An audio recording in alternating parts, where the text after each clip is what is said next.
Suis-je faite pour être coach? Peut-être qu'aujourd'hui, tu ressens un appel profond à aider les autres, à te reconvertir dans un métier qui a du sens, à te lancer dans le développement personnel. Mais en même temps, tu doutes. Tu as peur de ne pas être assez bien, de ne pas être légitime. Tu n'as pas envie de te tromper, ni de te lancer dans une voie qui, au final, ne serait pas vraiment la tienne. Bref, tu veux faire le bon choix et ne plus perdre de temps dans des voies professionnelles qui ne t'épanouissent pas pleinement. Tu veux donc une réponse claire aujourd'hui à cette question. Est-ce que le métier de coach est vraiment fait pour moi? C'est essentiel que tu te poses cette question maintenant en conscience.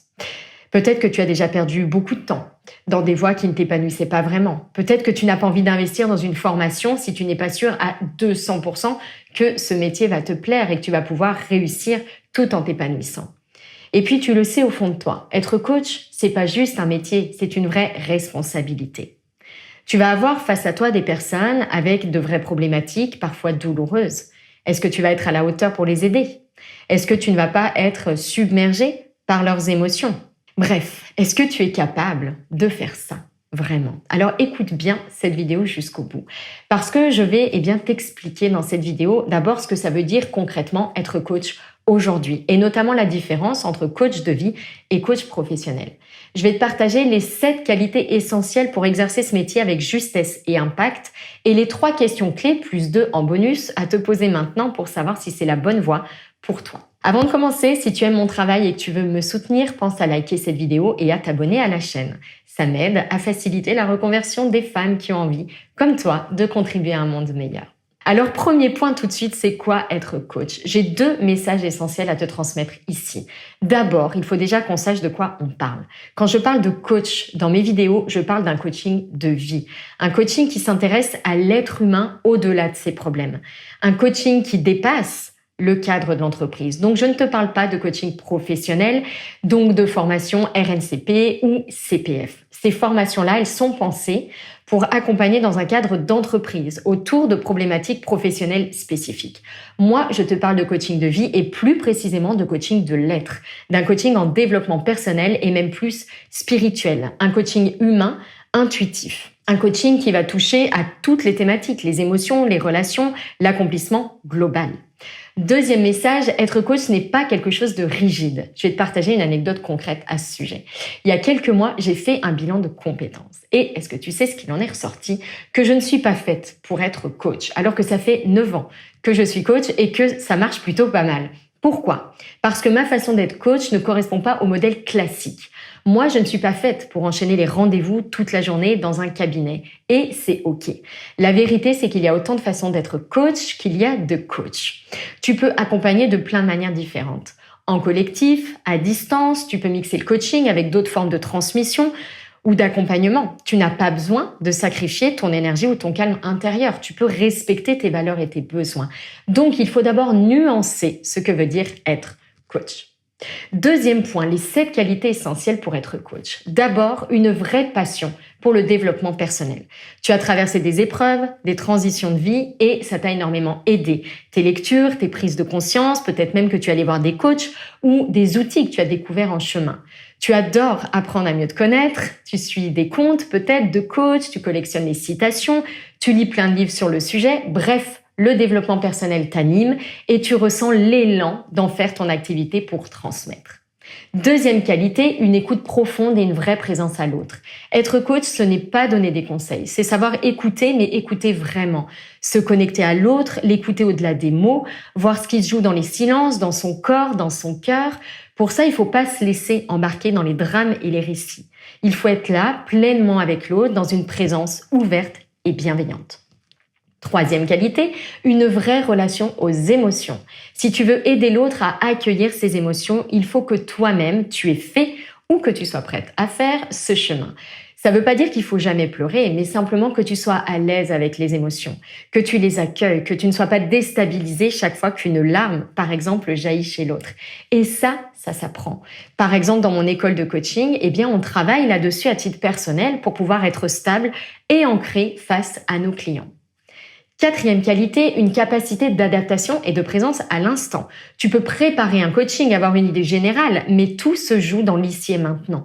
Ce que vit ton client tout de suite, c'est bien plus important que ta trame. Être coach, c'est donc savoir t'adapter, être ouverte, présente, en lien profond avec l'autre, ce qui te demande d'exercer ton attention à ce qui se passe ici et maintenant. Cinquième qualité, capacité à faire le vide pour accueillir pleinement l'autre. Ici, j'évoque vraiment une posture d'humilité. Tu ne coaches pas pour étaler tes connaissances ni pour expliquer comment toi tu t'en es sorti.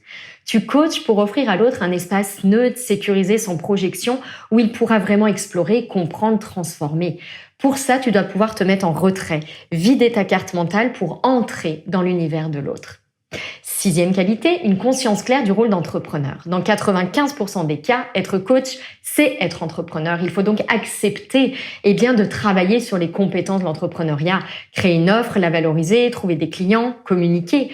Pas besoin de devenir experte en marketing, mais refuser en bloc tout ce qui touche à l'argent et à la vente, c'est saboter ton projet de coach avant même qu'il ne commence. Alors, bonne nouvelle, je vais te préparer et j'ai des vidéos dans ma playlist justement pour t'aider à faire tout cela. Septième qualité, une volonté d'exploration permanente. Et ça, c'est vraiment le socle de toutes les autres qualités.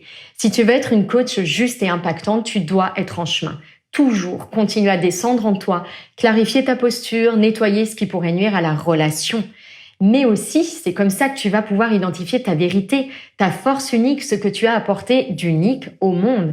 Car ce qui va faire ta réussite comme coach, ce n'est pas une méthode, c'est qui tu es.